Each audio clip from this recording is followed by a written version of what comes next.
And now, live from the Macon studios of News Talk 940 WMAC, it's Your Money.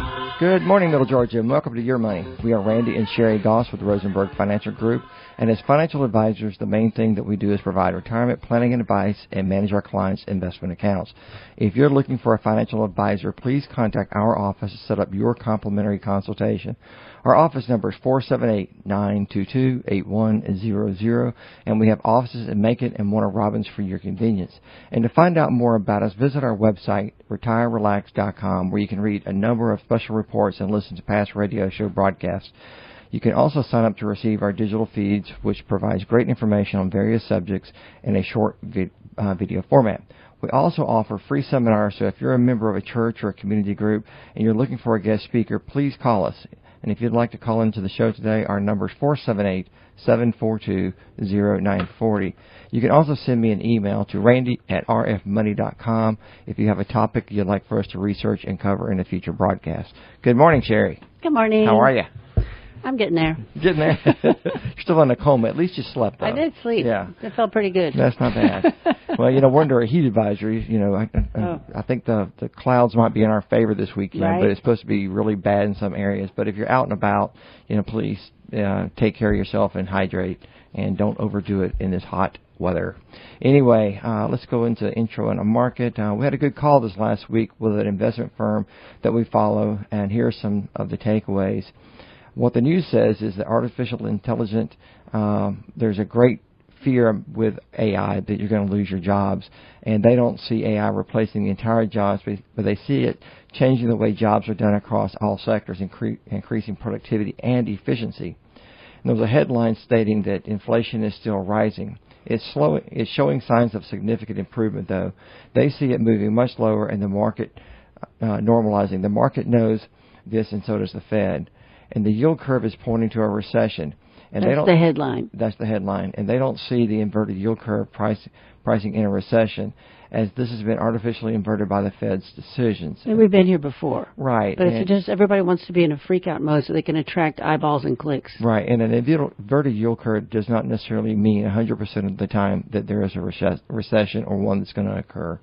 Another headline was that the yield curve is pointing to a recession. And I kind of got ahead of myself and said it anyway. Anyway, another headline is consumers and corporations are being negatively impacted by higher interest rates. Not so much as the research finds that consumers and companies lock in to new interest rates during the COVID, so their interest payments are very low. And they're in better shape than they've been for the last 30 years. That one really blew my mind because I haven't seen that truth in the news anywhere. But, when interest rates started inching up, anyone who had an adjustable mortgage, they were making moves into the market to get that converted to a fixed rate, which was a smart move on their part. And another headline, and this one's really interesting, credit card balances are exploding. And we did talk about this several months ago, but it's still trending high. But there's some interesting data here. And if you only look at the credit card balances from early 2021 to 2023, it looks like the balances are on a scary upward trajectory. However, if you look at the balances from 2020 until today, you see that the balances dropped like a rock during COVID shutdown when lots of people received unemployment and stimulus check. Remove the COVID cash infusions, credit card balances are on normal or pre-COVID trajectory, which is good news. That one blew my mind about how they can show you part of a chart and then make it look really frightening. And then you look at the whole chart, and it's not frightening at all. Completely misleading information. And the money supply, the same story applies here. They're not concerned about it. And consumer spending is down, and they're not concerned about that either. And the last of the headline news was the commercial real estate. The news has been broadcasting the disaster of empty commercial buildings due to employees working from home. Corporations have to make a change or have to make large down payments on these buildings up to 50% of the market value. There will be some losses, but they look at this as a nothing burger.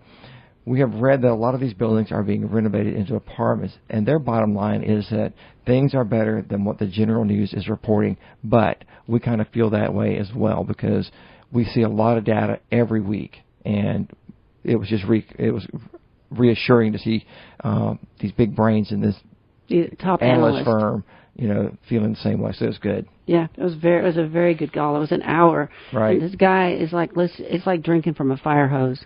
Anyways, so Fed Chair Jerome Powell is expected to raise rates again, regardless of the improvement in the markets. But the most recent CPI and PPI data could make a case for them to halt after the July raise. Yep. All right. Let's talk about the post office. The U.S. Postal Service is raising stamp prices, and that was as of last Sunday. The prices of the stamp has gone up again. It's the third time in 12 months. The U.S. Postal Service said it needed to raise prices to deal with the increasing cost of delivering mail. The Postal Service is in the third year of a 10-year plan to overhaul its operations, which includes charging more for services, delivering more packages, and taking a couple of days longer to deliver mail. With Sunday's increase, the price of a stamp will be up 13.8% since 2021. This is a good reason to switch to online bill payment, which is safer than having checks floating around in the mail, or even put them in your mailbox. Regarding the holiday and birthday cards, e-cards, be very careful what you use, as they can be used to have malware shipped right into your email box. I was looking at the ones that I used to send and people used to send me. I went to the websites and there was a warning on the website because they can make a website look like it's from anybody or it is anybody, and you click on that and you do the download and you're cooked. Yep. I wouldn't do any e-cards. I went to Clark.com. He doesn't recommend any e-cards. Yeah. So I quit sending cards years ago because stamps are just too expensive. So I send a text message. There you go. Happy birthday. And you know, they look good when they come in, you know, but they're just like a normal birthday or greeting card that the person looks at it for like 30 seconds and then put it on the counter and it's done. Same way with the email like that. And they're charging like $5 for them now. That's right. They're very expensive. I don't know why people still buy that stuff. Anyways, so I don't use them, and I just send a text message like I just said. And we've talked about this before, but the leading article in this week's Wall Street Journal was about the middle aisles of the grocery store and that prices of processed and prepackaged foods are not going down. It was a 3-page article in the Wall Street Journal. It covered every packaged and fast packaged food company out there. Yeah, and the chief executive of Kellogg, and not just him, but other companies. They all have said this. They've said this, that they make no excuses or apologies for trying to protect their margins. The products that are continuing to cost more are jellies and jams, potato chips and pretzels, and dry cereal and hot cocoa are all up 16 to 17% in price. You don't need to eat any of these items, but what can you do? Buy them in bulk at Sam's. You can switch to generic. Buy less processed foods and cook more at home. You know, and we bought a dozen of eggs at Kroger last week for $2.69, which is the lowest price we've seen in a very long time. So maybe just rethink how and what you eat. So another option is to learn how to make your own and can them. Yep. Make your own what and can them. What am I talking about here? Sherry, make your own and can them. Whatever it is that you want to can. I feel like I just left out a word there. Right. No, it's good. There's a trend in this direction because people want to know what is actually in their food, and this is a positive trend. You should quit eating the junk stuff. In fact, before you buy something, look at the ingredients. I mean, it's just amazing. Those little cups of fake macaroni and cheese have such garbage in them. I mean, it's just trash food, and people are buying it by the caseload. I don't understand. That's what they're feeding their kids. We talked about this on the way in this morning. It's just convenience, and you know, I know getting a big pot and boiling water and putting vegetables in and blanching it so you can, you know, bag up or can vegetables, you know, it's more work. I get it. But you do know what you're getting as long as you understand where it came from. So it's a good trend. It's going in the right direction, in my opinion. All right. So big bank earnings show soft signs of a soft landing. Profits from J.P. Morgan, Wells Fargo make it easy to forget there was a banking crisis this year. This was just out yesterday. The biggest U.S. banks presented a picture of resilient economy on Friday, with consumers and businesses continuing to spend and borrow even after a lightning-fast rise in interest rates. J.P. Morgan Chase's profits soared 67% in the second quarter from a year earlier, and Wells Fargo's jumped 57%, lifted by the income they earned lending out money at higher rates. Citigroup's net interest income was a bright spot, though profit fell 36%. All three banks beat analyst expectations for profit and revenue. The three banks collectively grew their loan books from a year earlier, thanks partly to an increase in credit card balances. I was just going to say that, you know, when COVID was there, bank stocks kind of went down a little bit, and now they're back up just because of this. Yep. The banks lifted their forecast for their 2023 lending profits, proof they don't expect to see a major shift in borrowing or deposits. Analysts and investors largely agree that the economy has been slowing since the Fed began lifting rates last year. Still, Friday's results made it easy to forget there was a bank in crisis this year. The higher interest rates that pushed Silicon Valley Bank, Signature Bank, and First Republic Bank to failure have largely been a benefit for the mega banks, which all attracted customers reaching for safety. J.P. Morgan's purchase of First Republic with government aid boosted its consumer and commercial business and gave the bank an immediate $2.7 billion gain. The picture could be less rosy for smaller and mid-sized lenders, which will start reporting results next week. While banks of all sizes are paying more in interest and keep yield-hungry customers from yanking their deposits, the extra expense can be hard on smaller banks. The broader NASDAQ Bank Index is down 18% for the year and fell on Friday, a sign that investors are worried about smaller banks' deposit costs. Some regional banks have lowered their second quarter earnings forecasts, saying they underestimate how much they have to shell out on deposits. That's right. Well, executives at all three banks said that they continue to believe that the economy is strong, especially when looking at U.S. customers. They're all cautioned there is too much uncertainty to be sure of the future. I don't know whether it's going to be a soft landing or a mild recession or a hard landing, said J.P. Morgan Chief Executive Jamie Dimon. Loan defaults increased slightly but remain historically low.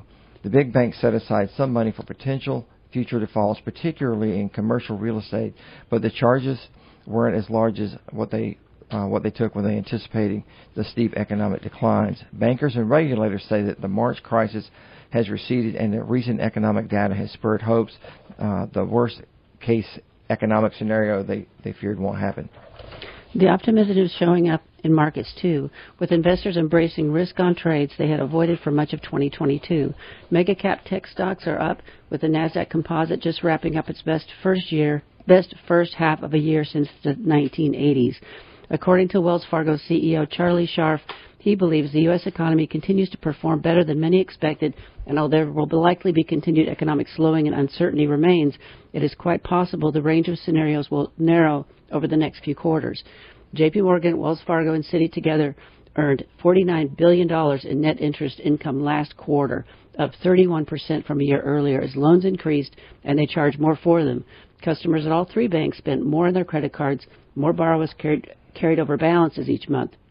Loans to businesses were up at J.P. Morgan and Wells Fargo. Even mortgage originations, which are heavily impacted by rates, increased from earlier in the year at Wells and J.P. Morgan, though they remained down sharply from a year ago. Overall, I'd say we're seeing more cautious consumer, but not necessarily a recessionary one, said CEO Jane Fraser from Citi. But the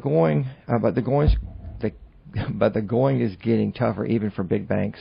All three banks had to pay more to depositors to keep them from moving money into higher yielding money market funds after years of paying next to nothing on consumer checking accounts. And consumers still pulled money. Deposits fell 3% from a year earlier at J.P. Morgan and 6% at Wells Fargo. They were roughly flat for Citi. Those results spooked investors across the banking sector, where smaller and less diversified banks have had a hard time offsetting these costs. Regional banks slumped Friday, and the custody banks, State Street and the Bank of New York Mellon, dropped sharply. So this one I'm calling Our Stupid Government. IRS delays new payout rules for inherited retirement accounts again. We have been, because they changed the rules last year, we've been all over all of our clients making sure that they take their RMD out, whether they're a spousal beneficiary, whether they have an inherited, well, here's the bottom line. Spouses who inherit an IRA, the rules said last year, had to start taking RMDs based on their life expectancy this year. So we've been all over everybody to do it. Well, this morning, I go to the Wall Street Journal, and here's what I see. The IRS said on Friday it would continue to delay enforcing new rules related to inherited retirement accounts, enabling some inheritors to forego taking a required distribution for 2023. The confusion for inherited IRA owners comes after Congress changed the rules for inherited retirement accounts in 2019. From then on, most taxpayers other than spouses who inherit accounts had to empty the funds within 10 years, not over their lifetimes as was previously allowed. The upshot is that some inheritors subject to the new 10-year payout window didn't have to take required distributions for 2023. Many inheritors have been waiting for final IRS rules on the 2019 retirement law for many years. Now they have clarity on 2023, and we're halfway into the year. This is just ridiculous. Leaving the money in the account for longer could provide thousands of dollars in tax advantages. There's both the ability to get more tax-deferred growth and potentially delay annual withdrawals. I'll let you take it from there. I don't know where you are. The new guidance. Okay. The new guidance doesn't say that the annual required minimum distributions are waived. By offering a penalty relief, it essentially means that the group of taxpayers doesn't have to take RMDs for 2023. Complicating the decision for inheritors, in February last year, the IRS proposed rules mandating heirs make annual withdrawals during that 10-year period in cases where the original owner was already subject to RMDs. In October, the IRS said that those heirs wouldn't owe penalties. They skipped the distributions in 2021 or 2022 because of confusion. The new guidance extends the relief to 2023. The penalty for failing to take the required IRA payouts is assessed at 25% of the amount that would have been taken out. So I'm going to skip the last bit that I wrote in this. This is a horrible law because what you used to be able to do is take only what you had to take based on your life expectancy for the rest of your life.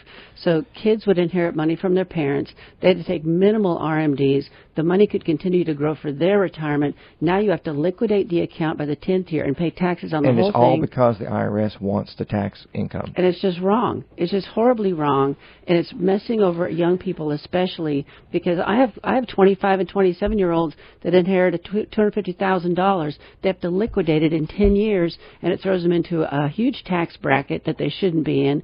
And so, and it's been horrible trying to plan through this with every single person because everyone's scenario is different, and you're trying to save the money, and you're trying to help them make the best right decision of what to do. I've got a call next week with a kid. One of the kids, he's 27 years old, got $250,000. He's got to liquidate the Roth and the IRA in 10 years. Mm-hmm. So we've got to make a plan, or we'll throw them into a huge tax bracket. Anyway, AT&T falls to a 29-year low amid concerns of cleanup costs. AT&T's hit an almost 3-decade low Friday amid growing concerns concerning the potentially high cost of the phone giant faces due to the cleanup of contamination due to lead-clad wiring throughout parts of the national network. Have you seen this much? I read an article on it yesterday, and I didn't realize it was a big deal until I saw it in the... It's a big problem. The Wall Street Journal had a really good article on it, so if you have access to it, you should take a look at it. The issue was exposed earlier this week in a Wall Street Journal story that pointed to leaching lead cables that were partly part of early landline networks built by phone companies in the first half of the 20th century. Those networks are now owned by several national carriers, including AT&T, Verizon, and Lumen Technologies. AT&T shares fell 4.1% to 14.5 at the close in New York, their lowest price since February 94. Verizon declined 1.8%, and Lumen dropped 10%. Industry analysts have been trying to calculate the potential costs and risks that may await the carriers. With a service area that covers about 40% of U.S. homes plus extensive long-distance networks, AT&T will have the largest exposure. J.P. Morgan analyst Phil Cusick wrote in a note Friday, citing the uncertainty around the outcome, Cusick cut the AT&T price target to $17 from $22. The lead concerns add to an already challenging year for the largest U.S. phone company. In April, AT&T reported $1 billion in free cash flow, missing analysts' $3 billion target and setting off alarms for the second year in a row about dividend payments. Last month, the company warned that wireless subscribers' growth was less than anticipated. The company also clumsily obscured a massive restructuring and job reduction effort behind a new return-to-work policy. AT&T declined to comment on that. The company has referred questions about the lead situation to U.S. Telecom and Industry Group, which has created a website featuring several statements, including a claim disputing the charge that the phone cables are leading to cause of lead exposure. The group, which represents most U.S. phone companies, says that it's ready to re-engage constructively on the issue. So they're going to have to remove them. There was a new article Yep. this morning in the Wall Street Journal about these cables that are in the ground in Louisiana, and they run under the water, they run next to the water, they run in people's yards. You got Yep. kids playing around them, and they're testing the water, and the water has high levels of lead, and it's seeping into the ground and into wells. They're going to have to fix this, and it's going to be expensive. I can't even imagine what this is going to cost. It's going to be huge. It probably can bankrupt the company. Right? So anyway, just a heads up. So as veteran disability claims soar, unaccredited coaches profit off frustration with the VA. I did not know this. I've never heard of this. Randy went to the VA. They helped him. Well, actually, as you were me being out of the military, you worked with them, didn't you? They took care of it for me, basically. All I had to do is go in and review it. That's part of the MEB stands for Medical Evaluation Board. So they took care of everything. I received a sheet saying, hey, here's what everything you've been seen for, and, is there anything missing? So, but if you don't have that luxury, I'll say it's a luxury, nothing's nice about the MEB board, but if you separated the military and you don't have a medical diagnosis, then you're okay. But if you do have problems that you are pretty sure that resulted from your time in the service, like if you're in Vietnam and you have any of the symptoms that are associated with what do you call that? The disability. Agent Orange? No, like Agent Orange, but what do they call those? Presumptive disabilities. And I have the sheet. If you need any of this information, email me, Sherry, SHERRI, at rfmoney.com, because you go to the VA website, it's very hard to get to the document that shows you all the presumptive disabilities for Vietnam, Korea, burn pits, all of that. Well, Trump took a big stick to the VA years ago, and that helped a lot. And kind of right now, I kind of feel like it's maybe sliding backwards a little bit. But this is a good article. Just hear what Sherry's got to say on it. So Jim Pecky was a young Navy petty officer stationed in Bahrain when the 9/11 attacks happened. As the nation went on a war footing, he suddenly shifted from administrative and IT duties to lugging water and equipment 12 hours a day, 7 days a week, work that left him with chronic neck and back pain. He retired in 2002, but he put off applying for benefits because, like millions of veterans, he felt overwhelmed by the paperwork required.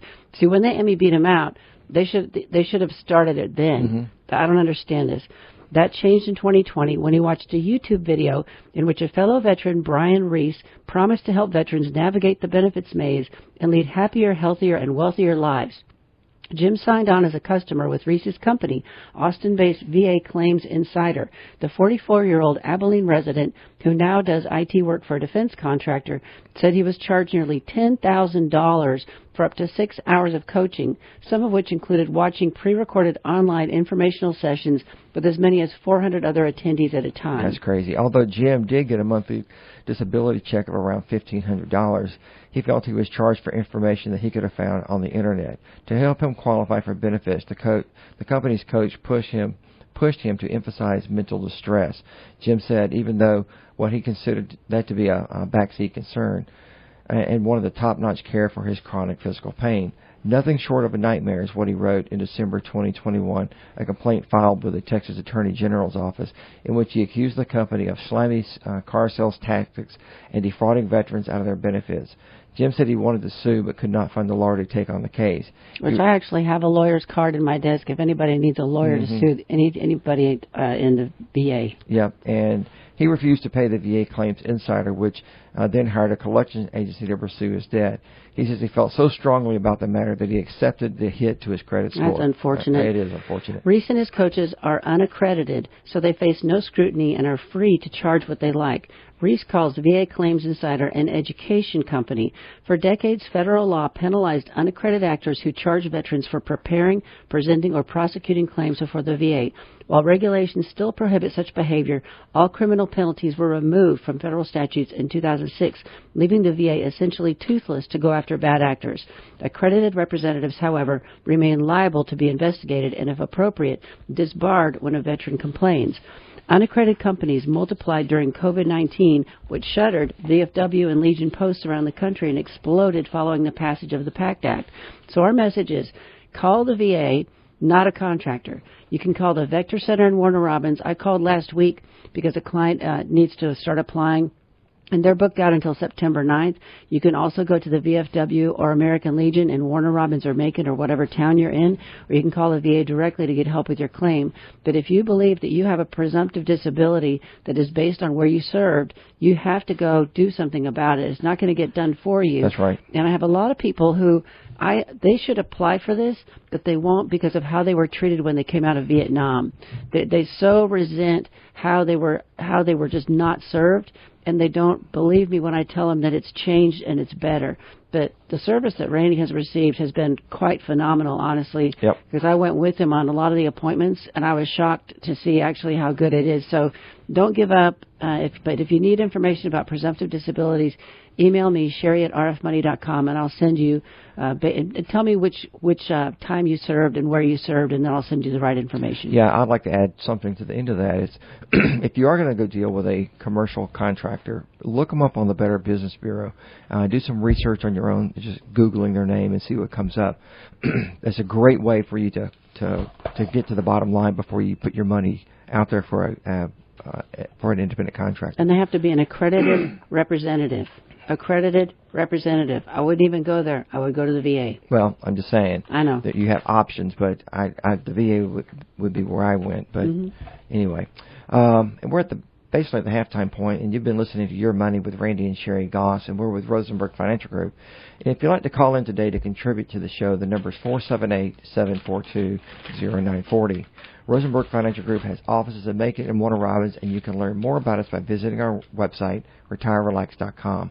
We offer complimentary consultations, and setting up an appointment is easy. Just call our office at 478-922-8100, and we do offer free seminars to the community. So if you're looking for a guest speaker, please give us a call to discuss what topics you would like us to cover. Perfect timing. Good morning, you're on with Randy and Sherry. Not yet. Good morning, you're on with Randy and Sherry. Good morning. Good morning. How are you guys doing? We're really good. Business is How about great. you? How are I think I may have missed the fine print, but weren't we supposed to get a rebate if you paid your taxes in 21 and 22? And I haven't gotten my check. I think it's $400 for a couple and $250 for singles. And this is for people over 65 or something like that? Yeah. Because Randy's mom, remember your mom got a check in the mail? That's right. From the IRS, and I can't remember how much it was. I think it was like $400.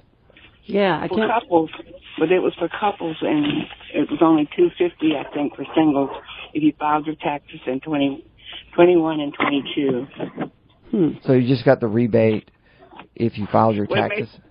Maybe it wasn't called a rebate, but the governor came on and announced it, and it started in May. I may have the name incorrect. I'm not familiar with it. Is this just for the state of Georgia? Yes. Yes. Okay. This is the check that your mom got. Yeah, but I didn't realize where it came from. Yeah, she thought it was a fake check and didn't know if she should return it, and I told her about it. It's been so long ago, I can't remember it. We'll have to look that up, because I just don't remember it. We'll be happy to look it up and bring it back on the air next week. How about that? I'd appreciate it very much. Good. Glad to talk to you guys. And if you would like, go ahead and send me an email, randy@rfmoney.com, and whatever I find, I'll just send directly to you, but then we'll also cover it on the air next week, okay? All right. Appreciate it. Perfect. Thank you. Good Thanks to for hear your calling. voices. You have a wonderful day. You too. Bye-bye. Bye. Bye. What a sweet voice. Well, I was just going to say the exact same thing. All right. Here's another input to your Financial Independence Day. Are your heirs prepared to inherit your wealth? Building assets to leave for your spouse, your children, and other heirs appeals to a lot of people, but it's only part of the equation when it comes to generational wealth transfers. It's equally, if not more important, to make sure that your heirs are ready to inherit the money or other assets before the time occurs. And while we all hope to live long and healthy lives, the reality is that life happens, and so does death, and you never know for sure when your time will come. With that in mind, here are a few specific challenges to overcome before your family's generational wealth transfer occurs. Millennials expect to inherit $68 trillion throughout 2020 decade, so it is vital that this younger generation is prepared for such a massive wealth transfer. What could happen when people suddenly receive large sums of money when they aren't ready to do so? and not able to handle the responsibility. Unfortunately, there is plenty of data that points to a bad outcome. The classic example is the professional athlete. Many tend to be financially stable throughout their careers as income comes in, but often these careers are short-lived. And when the paycheck ends, adversity often begins, with more than 70% of professional athletes experiencing financial hardships soon after their playing careers are over. Lottery winners who receive a one-time infusion of cash more closely mirror the circumstances around inheriting money. Similarly, they also provide hard-learned lessons. Almost one-third of lottery winners eventually declare bankruptcy, and despite having millions of dollars in newfound wealth, they are far more likely than the average American to declare bankruptcy within 3 or 5 years of their win. We have a special report titled For the Instantly Wealthy on our website, retirerelax.com. One point we make in this report is not having money is not most people's problem. It is the bad financial behavior one has with the money they currently have. Gaining unearned wealth does not do anything more than amplify bad habits. It's such a great article, so the special report. So I encourage you, if you are inheriting money, win a lottery, whatever, if you've never had tons of money to manage, this is a great article for you to read. Next thing is inheritance. Obviously, not all inheritance situations are multi-million-dollar windfalls, so it's difficult to generalize. But according to one study, more than one-third of people who inherit money end up seeing either no change or decline in their net worth sometime after that. And more alarmingly, the average recipient of an inheritance spends about half of what they receive. Of course, there are some good reasons to spend inheritance money. For example, if you have excessive debt, it can be a savvy financial move for you to use your inheritance to pay it off. But when you consider the number of people who see a decline in net worth, it seems clear that it isn't all being spent in a constructive way. The concept of creating generational wealth is a big reason why Americans aim to leave money to their kids, but a staggering 70% of wealthy families lose their wealth within two generations. Okay, so we think that you got the point. That is, being unprepared for a financial windfall can lead to financial hardships. So how do you prepare your heirs for responsibility? How do you prepare your heirs to responsibly receive and manage your gift? The importance of living within one's financial means is one of the best lessons to learn.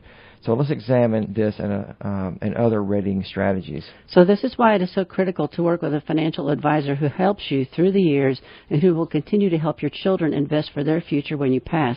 Honestly, if your kids inherited your 401k, is that company going to sit down with them and help them understand how to invest the money for the long run? But how do you, actually 10 years until you have to take it all out now. Right. But how do you prepare your heirs for their inheritance? One of our biggest issues as a country is that the U.S. as a whole has generally done a poor job of educating people about money. But I want to add one more thing.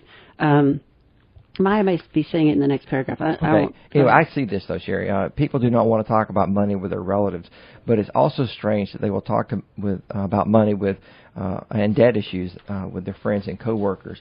One big problem we have today is that many states personal financial education is not required in school, and the average American adult can only correctly answer about 50% of basic personal financial questions. And since they aren't getting financial education in school, it is extremely important for your children and heirs to learn about money at home. Start with having conversations about money. This topic is up there with politics and death as being off limits in many family conversations, and it is even true among wealthy families. One report found that only 10% of rich families give their heirs a concrete idea of what they intend to inherit, never mind what they plan to do with once they have it. Teach them how to budget. Share some of the reasons of why you're in a position to leave them inheritance. For example, if you've invested successfully over the years, share what you've done and what you've learned. If you allocate a certain percentage of your income to savings or investments, explain why you do so. If you want to make sure your heirs are ready for the inheritance, or if you are expecting to receive an inheritance yourself, here are 3 important skills to learn. Budgeting. One of the most important habits to establish before an inheritance is received is good budgeting skills. There is certainly more than one way to budget, but the general idea is to make sure your expenses are significantly less than your income, leaving money to save for retirement and emergencies. One popular budgeting technique is known as the 50-30-20 rule. This method allocates 50% of your take-home pay to things you need, such as housing, transportation, groceries, and such. Then 30% is for the wants, things you don't need, like dining out and vacations. And the final 20% is allocated to saving and your own financial health.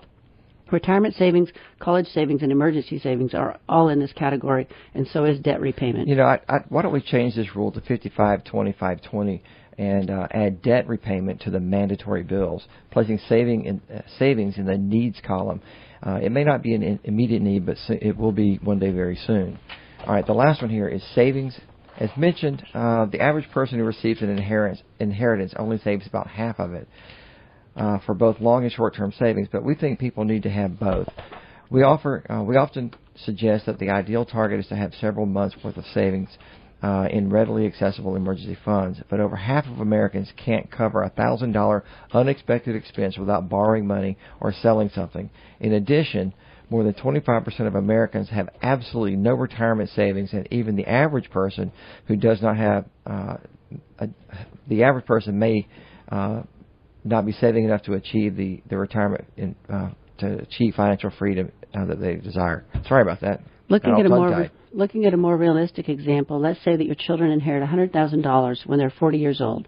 If they invest the full amount in an S&P 500 index fund, and that investment simply matches the long-term performance of the stock market, they could potentially have over $1 million at age 65. In a nutshell, the transfer of assets can make someone rich, but without the knowledge to be a responsible steward of these assets, it may not create lasting general wealth for your family. So I wanted to say this next one. We got off track here with who was reading what. I think one of the reasons we rarely see this behavior is that when our clients pass, we meet with the heirs and gather all their information about their finances and advise them on how to best manage this inherited money. Good morning. You're on with Randy and Sherry. Good morning. How are my two favorite people doing today? We're doing really good.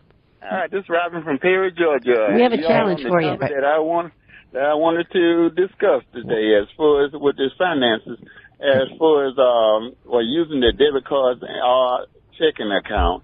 We're going to talk about that next.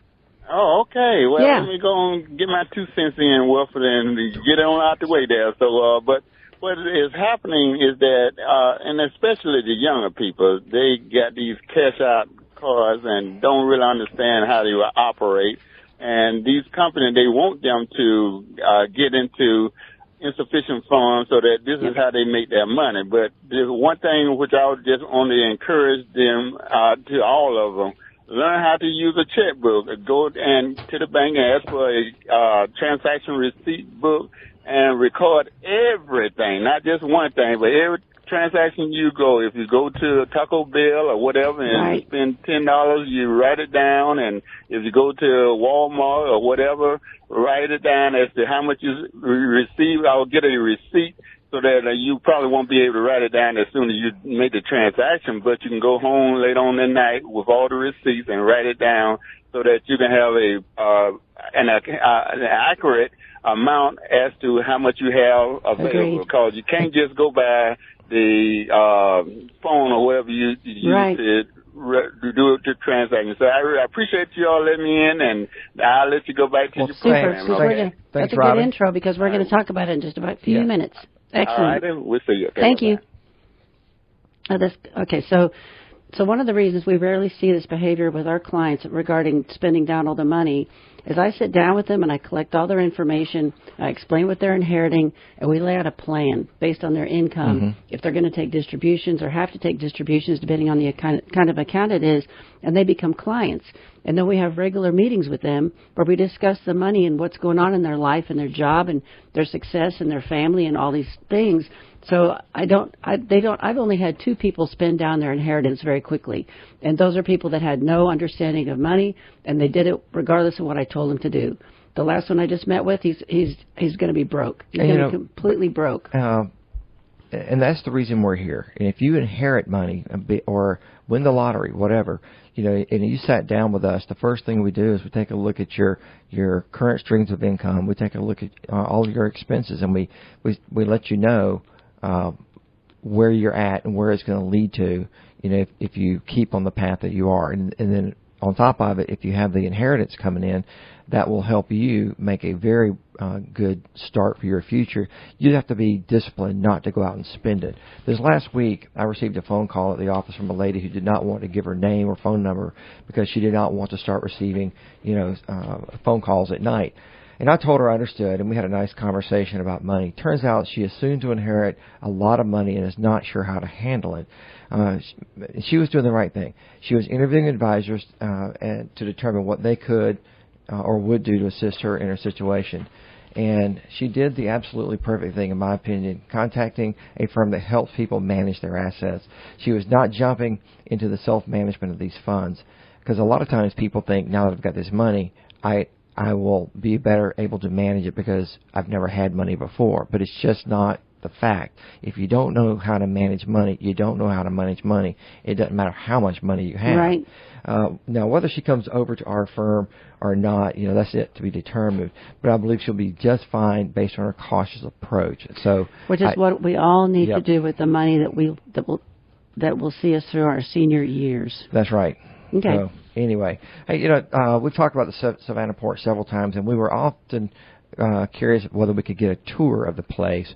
And so I looked it up this last week, and the only way that I could see that you could get a tour is by boat. It's a commercial endeavor. You pay to get on the boat, and you drive around. They talk to you about what you see there. But I also went to the GeorgiaPorts.com website, and it was amazing what they had there. You have a virtual tour. So if you want to go check out the Georgia Port, it's gaports.com, and then look for the virtual tour Port of Savannah. It is very cool. It is very cool. And there's like maybe 10 different videos that you can watch, and it's everything from sitting on top of one of the cranes to looking at being up in the sky. Yeah, you're sitting on the crane on the very top of it, and it shows you all the different yards where they store the empty containers, the full containers. It's pretty interesting, and it's a lot better than getting on a hot boat in the middle of the summer, and unless you really like boats. Anyway, it's pretty fantastic. So if you want to check it out, go to GeorgiaPorts.com. So why you should never use a debit card to pay for anything. Thank you, Perry. Banks love to pitch debit cards as a way to avoid spending money you don't have, but there are many reasons why you should never use a debit card as a form of payment, as tempting as it may be. Debit cards, which are tied to your checking account, let you make purchases while avoiding the interest charges you might face if you used a credit card. But there's a big problem. What happens if a criminal compromises your debit card? A debit card doesn't have the same legal protections that a credit card does. Here's a look at the basic protections and consequences of what happens in cases of debit card fraud versus credit card fraud, courtesy of the Federal Trade Commission. Debit card charges. You're responsible for a maximum of $50 of unauthorized transactions if you report the card as lost or stolen within 2 business days. If you don't report the fraud in 2 days, your maximum burden goes up to $500 if someone uses your physical debit card without your permission. If you report the fraudulent charges within 60 days after your statement is mailed to you. You don't make that 60-day window to report the fraud, you face potential unlimited damage if someone uses your ATM or debit card without your permission. Contrast that with the level of protection you get when you use a credit card. You're not responsible for unauthorized charges. Under federal law, if your credit card is stolen, you won't be liable for more than $50 in unauthorized charges if your actual card is stolen. Wait a minute. Does that make sense? No. I copied this right off of Clark.com. You won't be held liable for more than $50 in unauthorized charges if your actual card is stolen. Okay. Clearly, you get a lot more leeway when you use a credit card instead of a debit card. The hidden costs of debit cards. There's a completely different psychological thing with cash than a card. That's what he was just saying. If I go somewhere and spend a dollar bill, it's gone, right? I've got to come up with another one to have more. There's a sense of finiteness with physical cash that you don't have with a piece of plastic, Clark notes. For this reason, going cash only is much more likely to help you keep your spending under control than using any kind of plastic, be it debit or credit. Right. Those are good points, Sherry. And here are 6 places you should never use your debit card. First is buying airline tickets. Well, a lot of things can go wrong when flying the friendly skies. Up to including your airline going bust. For example, travelers who booked on WOW Air using debit cards had no way to get their money back when the airline went out of business in 2019. Using an independent ATM is next. You increase your risk of becoming a victim of skimmers if you use unbranded ATMs. While skimmers can be found at bank ATMs too, they are less likely because... I'm sorry, Sherry. What? Okay. Let's see. Independent ATMs. While skimmers can be found at banks and ATM too, they're less likely to cause because there are often security cameras in place. Paying at the pump. When you swipe your card, your debit card at the gas pump, the station usually puts a $1 hold on your account to validate the account. But sometimes that amount is more than $1, and the hold lasts for more than a few hours. This could cause you to overdraft your account. If you must pay with a debit card at a gas station, go inside and pay the cashier to avoid this. Buying online. A credit card is a much better option when buying on anything online. And if you don't get your merchandise or something else goes wrong with the transaction, you can dispute the charge and have a much better chance of getting your money back from the bank. Dining out, because there is such a high turnover at some restaurants, you run the risk of a dishonest employee getting access to your credit card. You know, and I'll say something on this one. Just recently, we had dinner at a restaurant in Warner Robins, and I got notified that there were 2 charges on that card for the exact same amount. And I called the credit card company, and they said, yes, it's been charged twice. They said, give it a couple of days and let's see if it's still there. They might catch it and reverse it. So I would have had the ability to get, my money back from that and then be able to go confront the restaurant, but it was, luckily it did come off in a couple of days, but you don't have that luxury with a debit card. So, let's see here. Purchasing appliances. Many credit cards will double the manufacturer's warranty on products you purchase with your credit card, giving you extra peace of mind when you're making a large purchase. Debit cards certainly won't do this. This was just great information. It is good information. So why we get scammed and what to do about it. To avoid being fooled, we need to become aware of the mental habits and shortcuts that make us easy to deceive. Would you invest with someone who guarantees a 50% annual return with no risk of loss? Would you reply to an email offering you a share of a lost treasure in a faraway country? I've actually had people bring that to me before, and they went ahead and they tried to do it and sent money in, and I couldn't talk them out of it. Right. That drove me crazy. In exchange for sending just a little bit of money to kickstart a recovery effort. Would you buy a Picasso from a late-night infomercial? We didn't think so, but many people do fall for scams like these. Why? Are the victims uneducated, unintelligent, or just naive? And I would add, I think some just want to believe. We have a real-world story where a lady gave a person she'd never met hundreds of thousands of dollars, even though she was advised by Sherry, the FTC, and the FBI not to proceed with the transaction. She did it anyway. It was painful to watch. Yep. Unfortunately for all of us, the answer is no. We're not just naive. Even people at the top of their professions can be taken in.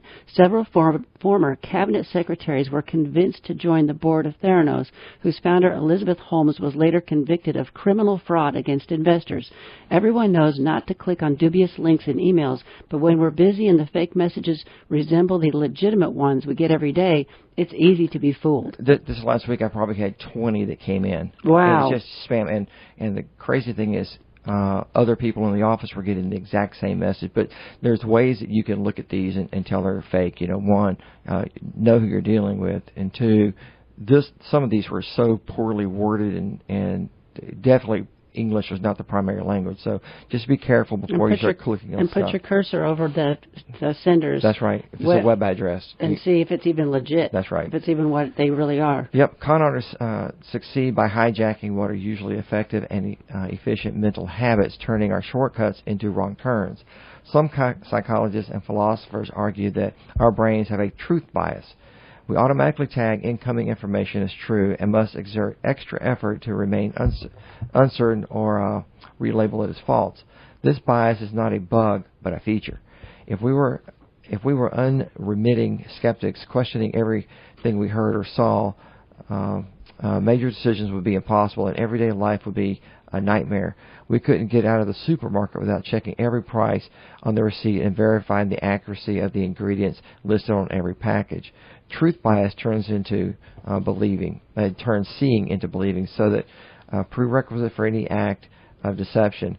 In 2018, startup Nikola released a video called Nikola One in Motion that appeared to show a prototype of a self-driving truck tooling down a highway. The company went public in 2020 via reverse merger and was briefly worth more than Ford Motor. But later that year, Nikola admitted that the truck lacked fuel cells and motors. The video was created by rolling it down a shallow grade and tilting the camera to make the terrain seem flat. In 2022, Nikola founder Trevor Milton was convicted of federal fraud charges. So, as psychologist Daniel Kahneman has written, people tend to assume that what they see is all there is, just as a magician might draw your attention to the right hand while they pocket a coin with their left. The fact that we can fail to see what we don't focus on has been demonstrated by hundreds of scientific studies. In one experiment of our own, and that's the author talking, participants were asked to watch a video of a group of people passing basketballs and to count the number of passes by players in white shirts.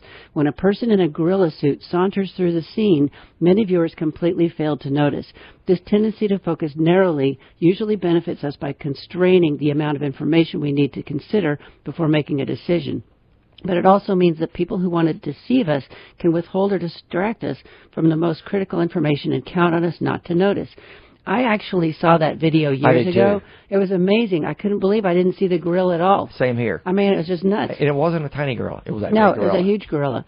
To overcome this tendency, we need to curb our enthusiasm and ask ourselves, what's missing? Our tendency to focus on the information we already have can be amplified further by our preference for consistency. Right. Bernie Madoff is a good example.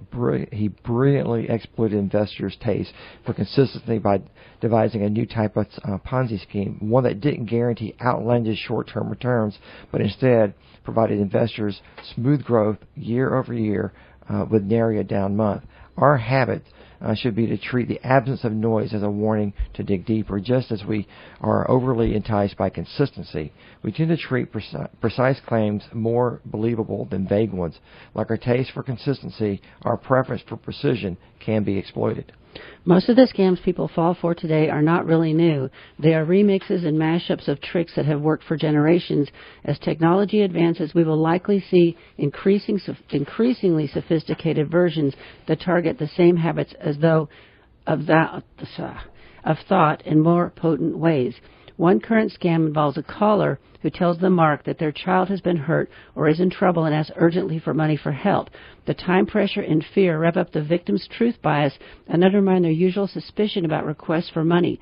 Imagine how much more effective this tactic will be once AI models can synthesize a child's voice to make it seem like they're making a call. That's right. So I had a client in. It's been a few years now, and he confessed to me that he fell for this. His cell phone rang in the middle of the night, and his grandson was actually in Europe doing some tour of something. And he said the kid sounded like his grandson, and he said, "Grandpa, I'm in a prison in France or wherever, and I need bail money to get out. I need your credit card because they're not allowing me to get out, and I can't get a lawyer because I don't have any money."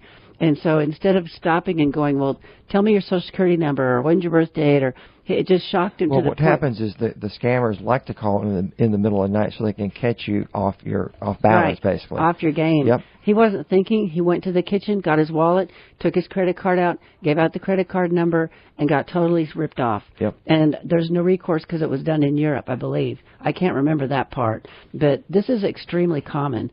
So let me see here.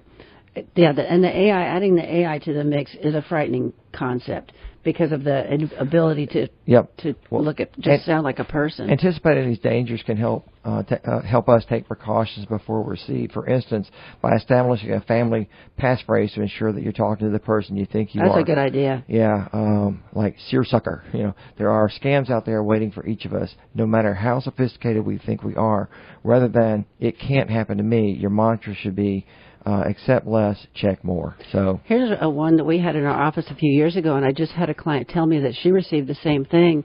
And you get this email from someone that you know, and it looks just like their email, and they ask you to go to Kroger and buy some Amazon gift cards for them, and that they're going to pay you back. And then after you buy them, they ask for the code off the back of the card, and then they go use the card, and you're left with nothing. And once that code's been given, it's over. Yeah. You've lost the money. There's no recourse. Fortunately, I haven't seen too many scams, but I've seen enough. But the one with the lady that gave all of her money to a guy that she'd never met blows my mind still today. Yep. That's the one that I took to call the people in Atlanta. And the FTC, the FBI. They tried to talk her out of it, and she wouldn't listen to them even. And they told her this is an absolute scam. Yeah, but and she just refused to. She was just more committed to believing it than she Yes. was to investigating it out. And be careful about dating websites, because that's where this all started with her. Yep. She was on a dating website online, and she met this guy, and he posted a picture of who he was, and he had his name and what he did for a living, and it was all completely fake. It was all just a total ripoff, and he was just out there trolling for widows like her that were lonely. And he knew just the right things to say, and he looked just right, and he had this great story, and she believed all of it. He had to be really good to get the kind of money he got out of her, but she was not the only fish on the hook. No. So, anyway, folks, we've enjoyed being with you today. We're at the end of our hour. Thank you for listening to Your Money, produced by Rosenberg Financial Group. As financial advisors, the main thing that we do is provide retirement planning and advice and manage our clients' investment accounts. And if you're looking for a financial advisor, please contact our office to set up your complimentary consultation. Our office number is 478-922-8100, and you can learn more about us by visiting our website, retirerelax.com. And if you have questions or topics you'd like for us to cover next week in the broadcast, please email me at randy@rfmoney.com, and we will do some research on that and talk about it then. So we look forward to connecting with you next week. Have a great weekend, everyone. Good timing.